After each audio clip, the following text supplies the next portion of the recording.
Rue, you look fucking amazing. Some new girl I think you're gonna be friends with. What a fucking pussy. My name is Jules. I've spent my entire life chasing empty validation.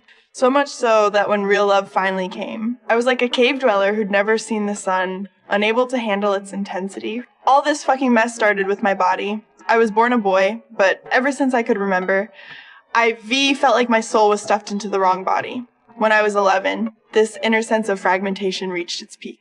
Severe depression and self-harm came along with it. And that so-called mother of mine, the antidote she gave me, turned out to be tricking me into a mental hospital. Mom! No, no, no, no, no, no!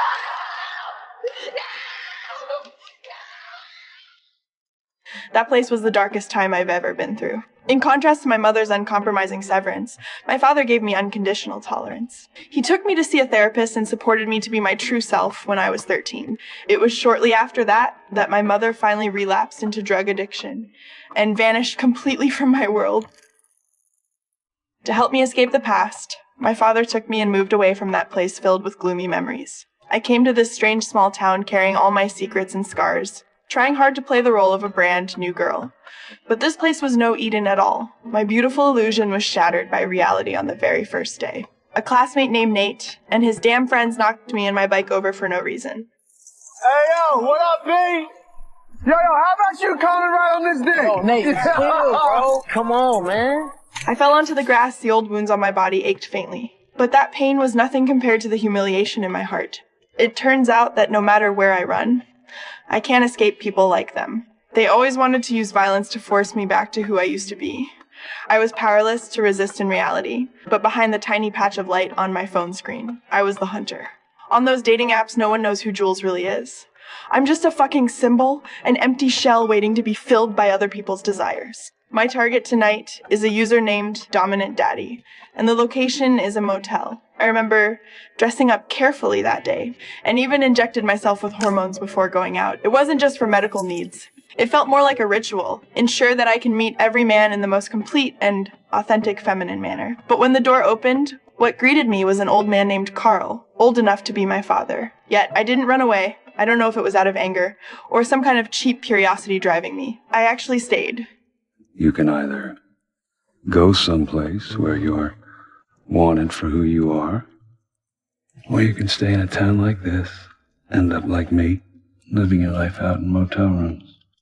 I had no idea back then that he was the father of that bastard Nate. What is more, I didn't know that everything that happened between us had been recorded by him, and that damn tape would be the start of all disasters to come. After leaving the motel, I had hoped to lift my spirits at a friend's party. But just my luck, I ran into Nate again, dead drunk. He was still his usual bully self, all cowardice and aggression, and the alcohol made him even more disgusting. I'm just minding my own business. I'm not trying to start anything. Oh, no, you're not. Nobody that looks like you is minding their own fucking business. What you are? Yeah, I see you.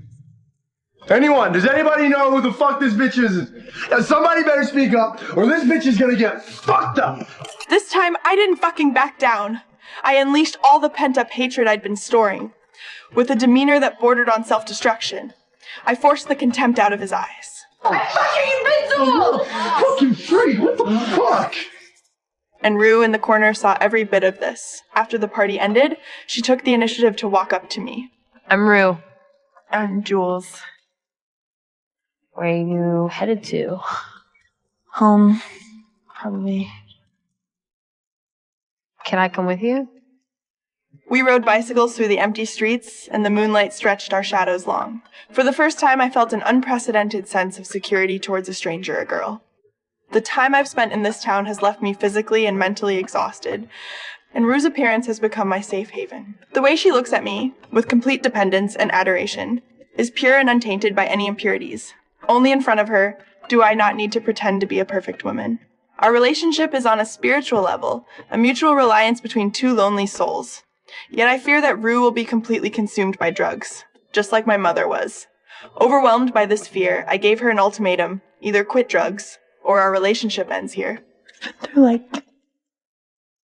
enough traumatic shit in my life that I can't I get it. Stop. I promise. In this way, I gradually became her spiritual pillar in fighting against drugs. At first, this feeling of being needed was a comfort, but later it gradually turned into a heavy burden that crushed me. At the same time, in an online attempt to pursue romantic or sexual encounters, a man named Shy Guy 118 caught my attention. His real name was Tyler. Our chats were full of ambiguity and teasing, and in his photos he was handsome and strong, perfectly fitting all the fantasies of an ideal man. I poured out my past to him, shared my boldest fantasies, and even fell in love with this virtual figure I had never met in person. Tyler soon asked me to meet at Carnival Lake, but Rue strongly opposed me going to see him. Rue, this is the difference between, like, you and me. Like, I don't always get the privilege of meeting people in front of a fucking audience or something. Like people here know Jules, that doesn't mean that you have to meet this dude. It's like a fucking deserted lake in the middle of nowhere, okay? It seems insane. Out of everyone in the world, I wanted to tell you. So I thought you'd be happy. Fuck it. But when I got to the meeting spot, I fucking realized the Tyler I had been chatting with from the very beginning was Nate. That perfect man I had fantasized about, and this demon who constantly tormented me in reality, were the same person. I was like a complete fucking idiot, a joke played effortlessly in the palm of his hand. Don't try to ruin my life. And I won't have to ruin yours. You know what I think? I think you're a fucking faggot just like your daddy.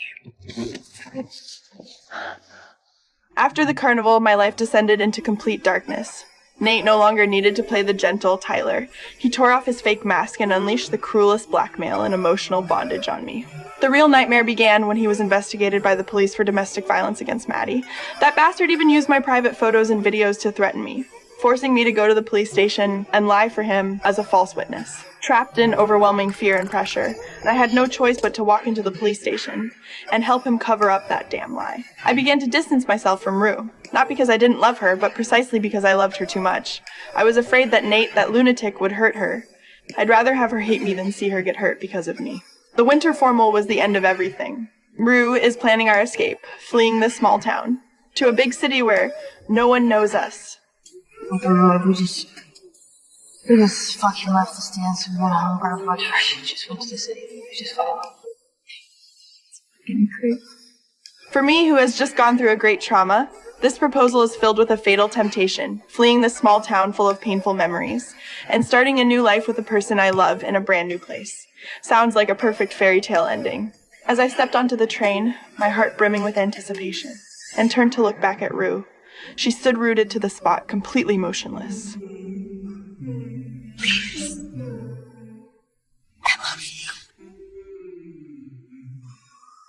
Rue left me behind the promise we'd shared, and chose to stay in this hell she'd so often claimed she wanted to escape. The train door slid shut, and the train began to trundle forward, her figure growing smaller and smaller outside the window. Overlapped eerily with the hell I'd scrawled on a train window all those years ago. Once again I was abandoned, by someone I'd given all my trust and love to. I'd fled the small town yet. In the end, I couldn't escape the fate of being alone. My world came crashing down for the second time.